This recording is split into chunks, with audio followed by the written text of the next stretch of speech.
Hi எல்லோருக்கும். குழந்தைங்க lunch பாக்ஸ்க்கு என்ன சாப்பாடு செஞ்சு தரணும்னு சொல்லிட்டு யோசிச்சுட்டு இருக்கீங்களா? அப்போ இந்த சாப்பாட்டை ஒரு முறை செஞ்சு பாருங்கள். அடிக்கடி செஞ்சு தர சொல்லி கேட்பாங்க. கொஞ்சம் டைம் எடுக்கும் தான், ஆனால் சாப்பாடு அம்புட்டு ருசியாக இருக்குங்க. அது எப்படி செய்யறதுன்னு சொல்லிட்டு பார்க்கலாமா? வாங்க. அதுக்கு ஃபஸ்ட்டு ஒரு மசாலா அரைச்சிக்கலாம். அதுக்கு 2 வரமிளகாய், ஒரு 7-8 பல்லு பூண்டு, ஒரு கைப்பிடி அளவு தேங்காய், இதை 3யும் நல்லா கொரகொரன்னு அரைச்சிக்கணும். நைஸாக அரைக்கூடாது, கொரகொரன்னு அரைச்சி எடுத்து வச்சுக்கலாம். ஒரு கடாயில் கொஞ்சமாக எண்ணெய் விட்டு நம்ம அரிஞ்சு வச்சுருக்க கத்திரிக்காயை அதில் சேர்த்துக்கலாம். கத்திரிக்காயை சேர்த்துக்கிட்டு நல்லா அடுப்பை லோ ஃப்ளேமில் வச்சு அதை நல்லா வதக்கி எடுத்துக்கலாம்.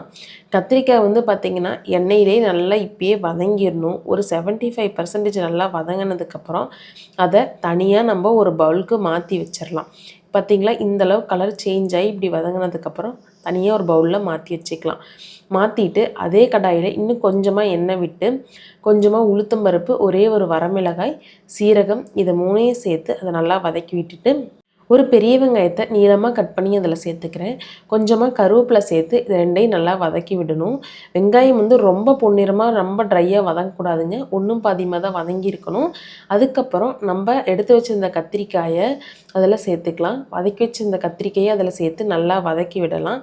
இப்படி நல்லா 1-2 பெரட்டி விட்டுட்டு அதில் நம்ம மசாலா சேர்த்திக்கலாம்.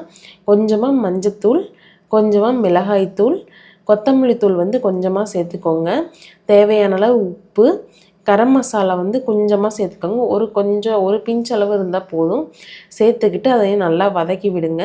அது நல்லா வதங்கினதுக்கப்புறம் நம்ம அரைச்சி வச்சுருந்த மசாலா இருக்குது இல்லையா, தேங்காய் பேஸ்ட், அதை சேர்த்துக்கணும். சேர்த்துக்கிட்டு அதையும் நல்லா கிளறி விடுங்க.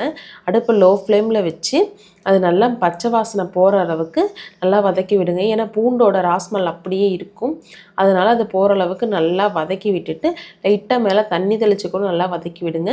அது போனதுக்கப்புறம் ஒரு அரை லெமன் இப்படி நல்லா பிழிஞ்சு விட்டுக்கோங்க, புளிப்பு டேஸ்ட்டுக்காக. அதையும் நல்லா வதக்கி விட்டுட்டு நம்ம சூடாக வடித்து வச்சுருக்க சாதத்தை, ஒரு கப்பு சாதத்தை நான் அதில் சேர்த்துக்கிறேன். சாதத்தை நல்லா அது கிளறி விடுங்க. அடுப்பு லோ ஃப்ளேம்லேயே வச்சுக்கோங்க. அடுப்பை ஆஃப் பண்ணக்கூடாது. இல்லை இந்த மண் சட்டியிலே நீங்கள் வச்சுருக்கிற மாதிரி இருந்தால் அடுப்பு ஆஃப் பண்ணிக்கலாம். அந்த ஹீட்டில் அப்படியே சாதத்தை கிளறி விட்டு கொடுத்தீங்கன்னா ரொம்ப சூப்பராக இருக்கும். குழந்தைங்க விரும்பி சாப்பிடுவாங்க.